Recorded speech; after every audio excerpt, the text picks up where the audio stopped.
दोस्तों, कहानी की शुरुआत में हमें एक गाड़ी आकर दीवार से टकरा जाती है और इस गाड़ी से जॉन विक जख्मी हालत में निकलकर ज़मीन पर बैठ जाता है और अपने पॉकेट से मोबाइल फ़ोन को निकालकर अपनी बीवी की बनाई हुई वीडियो को देखता है और फिर वहीं पर बेहोश हो जाता है।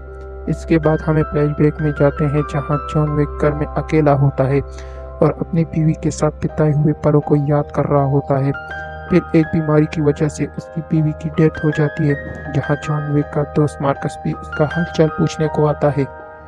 फिर कुछ दिनों बाद जॉन विक को एक कोरियर आता है जिसमें एक डॉग और उसकी बीवी की लेटर होता है और उस लेटर में लिखा होता है कि मेरी बीमारी की वजह से मैं तुम्हारे साथ नहीं रह सकती, इसलिए मेरी तरफ से ये पपी तुम्हारे लिए एक तोहफा है।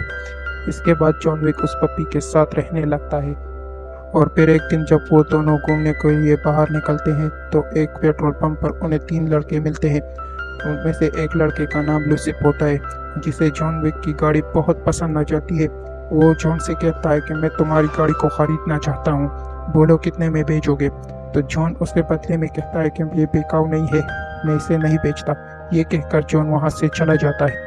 रात को जब जॉन सो रहा होता है तो पपी को कुछ आवाज़ें सुनाई देती है और जॉन भी उसके पीछे चला जाता है। इतने में कोई पीछे से आकर जॉन को मार देता है और फिर हमें पता चलता है कि ये वही लड़के थे जो पेट्रोल पंप पर उन्हें मिले थे। वो जॉन की गाड़ी को भी ले जाते हैं और पपी को भी मार देते हैं, जिससे जॉन बहुत दुखी हो जाता है। वो अपने पपी को फिर लूसिफ जॉन की गाड़ी को एक गैराज में ओरिलो के पास ले आता है। लूसिफ के डैड के लिए कभी काम किया करता था। ओरिलो जॉन को भी जानता है और जॉन भी उसे गैराज में चला आता है। वो ओरिलो से कहता है कि मेरी गाड़ी कहाँ है। ओरिलो कहता है नहीं, लेकिन वो लड़का ज़रूर मेरे पास आया था गाड़ी की नई कागजात बनवाने। और फिर ओरिलो कहता है कि वो लड़का लूसिफ वीको का बेटा है और वीको होता है रशियन माफिया का हेड, जिसे जॉन भी जानता था। और जॉन वहाँ से चला जाता है। फिर वीको ओरिलो को फ़ोन करता है और पूछता है कि तुमने मेरे बेटे को क्यों मारा। बदले में ओरिलो कहता है कि उसने जॉन विक की गाड़ी चुराई और उसके डॉग को भी मारा। ये सुनकर वीको होश उड़ जाता है और वो फ़ोन को काट देता है, क्योंकि वीको जानता था कि जॉन विक कौन है और वो क्या कर सकता है। और वीको अपने आदमी से कहता है कि लूसिफ कहाँ है। फिर लूसिफ अपने डैड से मिलने आता है। वीको लूसिफ को मारता है तो लूसिफ कहता है कि मैंने एक गाड़ी तो चुराई थी।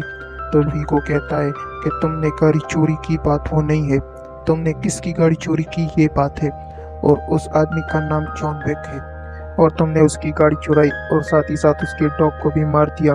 लूसिफ कहता है कि मैं जॉन को मार दूंगा।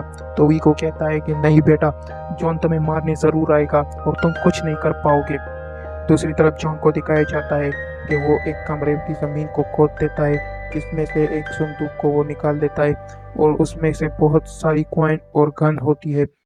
दूसरी तरफ वीको को पता होता है कि वो उसके बेटे को मारने ज़रूर आएगा, इसलिए वो अपने आदमियों को भेज देता है जॉन को मारने के लिए। जिसके बाद जॉन के घर कुछ आदमी जाते हैं और जॉन उन सबको मार देता है। उसके बाद जॉन अपने दोस्त चार्ली को फ़ोन करता है। वो कॉइन के बदले आकर सारी सफाई करके चले जाते हैं और वीको को ये बात पता चल जाता है कि उसके आदमियों को क्यों मार दिया जॉन ने।